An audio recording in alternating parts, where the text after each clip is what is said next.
Hello everyone. So we are back with the chapter 7 of History class 7. So without any further ado we will continue our chapter. We have studied till Ahoms. Ahoms हमने start कर लिया था पिछले lecture में. इस lecture में हम Ahoms खत्म करेंगे और ये चैप्टर भी खत्म कर देंगे. ठीक है. तो Ahoms जो थे वो इम्पोर्टेंट असमीज ट्राइब थी. अहोम के बारे में इंफॉर्मेशन मिलती है हमें बुरंजिस से, जो कि एक हिस्टोरिकल क्रॉनिकल है. बुरंजिस में दो लैंग्वेजेस में कंपाइल्ड है Buranjis. Firstly it is in Ahom language and then it is in Assamese language. जो अहोम आसाम का नाम है वो अहोम्स के नाम पर ही पड़ा है और अहोम्स ने 600 ईयर्स से भी ज़्यादा टाइम तक वहाँ पर रूल किया है.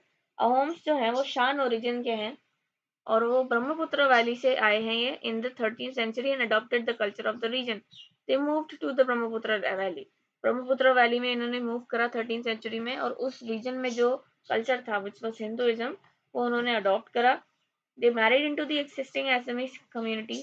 उन्होंने मैरिजेस की एग्जिस्टिंग एसएमएस कम्युनिटीज में और उनसे इंटरमिक्स हो गए. फर्स्ट अहोम रूलर का नाम था Sukapha. Who came to Assam via Naga hills. Sukhapha जो थे वो नागा हिल्स के थ्रू असम में आए. The Nagas clashed with the Ahoms. Nagas और अहोम्स की लड़ाई हुई. और जो अहोम्स के रूलर थे Sukaphaa, he won and established themselves as rulers of the region. वो जीत गए और उन्होंने अपने आप को वहां का रूलर घोषित कर दिया.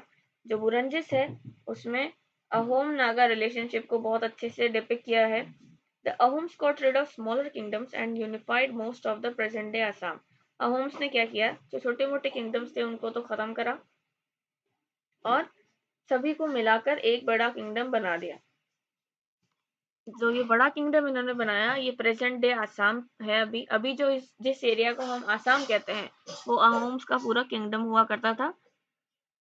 They took tribute from the Nagas and other groups on the edges of Brahmaputra Valley. Ahoms created a new state of suppressing the older political system of the Boyans. अब पुराना जो पॉलिटिकल सिस्टम चला आ रहा था उसको उन्होंने suppress किया. They created a new state by suppressing the older political system. पुराने चले आ रहे पॉलिटिकल सिस्टम को इन्होंने सप्रेस किया और नई स्टेट बनाई खुद के अकॉर्डिंग. ठीक है. तो older political system of the Bhuyans tribe का जो पॉलिटिकल सिस्टम चला आ रहा था उसको सप्रेस करके इन्होंने खुद का कुछ इंट्रोड्यूस किया. They subjugated many tribes and brought the kingdoms of Sutias and Kochhajo under their control during the 16th century. Sutias और कोचहाजो के जो ट्राइबल किंगडम्स थे उनको 16th सेंचुरी में अहोम्स ने कैप्चर कर लिया और अपने अंडर ले लिया. Key reason for their growing strength, ये आपको पता होना चाहिए. इधर ध्यान से देखिए. अहोम्स की ग्रोइंग स्ट्रेंथ का की रीजन क्या था, was their use of firearms. They used to use firearms. उससे पहले फायर आर्म्स का मतलब है फायर आर्म्स का एक एग्जांपल देती हूँ आपको. गन या फिर तोप जो होती है कैनन. तो कैनन और गन जो है वो फायर आर्म्स का एग्जांपल है. मतलब आप दूर से इससे अटैक कर सकते हो. तो ये फायर आर्म्स को यूज करते थे Ahoms. By the 1600s they could even make high quality gunpowder and cannons. और 1660 तक तो वो हाई क्वालिटी गन पावर और कैनन बनाने लग गए थे, खुद मैन्युफैक्चर करने लग गए थे. So Ahoms had trade relations with Bengal, Bihar, Bhutan, Tibet and Myanmar. Bihar, Bhutan, Tibet, Myanmar और बंगाल के साथ अहोम्स की ट्रेड रिलेशंस थे और उन्होंने राइस और सिल्क की ट्रेडिंग करी इन सभी के साथ. काफी सारी चीजों को ट्रेडिंग में लिया गया. Ahom society was divided into clans. अब अहोम सोसाइटी किस तरह से डिवाइडेड थी ये इसके बारे में जानते हैं. तो अहोम सोसाइटी काफी सारी क्लैंस में डिवाइडेड थी जिन क्लैंस को कहा जाता था खेल. उन क्लैंस को कहा जाता था खेल और इन खेल को जो कंट्रोल करते थे खेल ऑफन कंट्रोल्ड सेवरल विलेजेस. जो खेल हुआ करती थी वो कई सारे विलेजेस को कंट्रोल करती थी. This resulted in a very powerful village community. और इससे जो विलेज कम्युनिटी है वो काफी ज्यादा पावरफुल बन गई इनके समय की. तो peasants were granted land by the khels. जो खेल्स थे वो पेजेंट्स को लैंड ग्रांट्स दे दिया करते थे. अब अहोम की स्टेट जो थे उसमें मेजरली फोर्स्ड लेबर प्रैक्टिस किया जाता था। Paiks were the people who were forced to work for the state.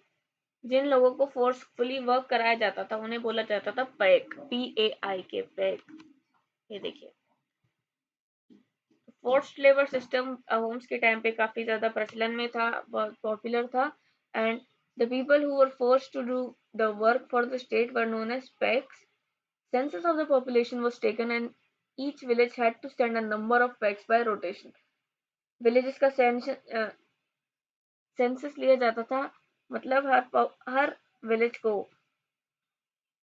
Number of PACS भेजने पड़ते थे, और एक के बाद एक, ताकि वो नंबर ऑफ मेंबर्स को काउंट कर सके विलेज के, और गवर्नमेंट को इन्फॉर्म किया जा सके।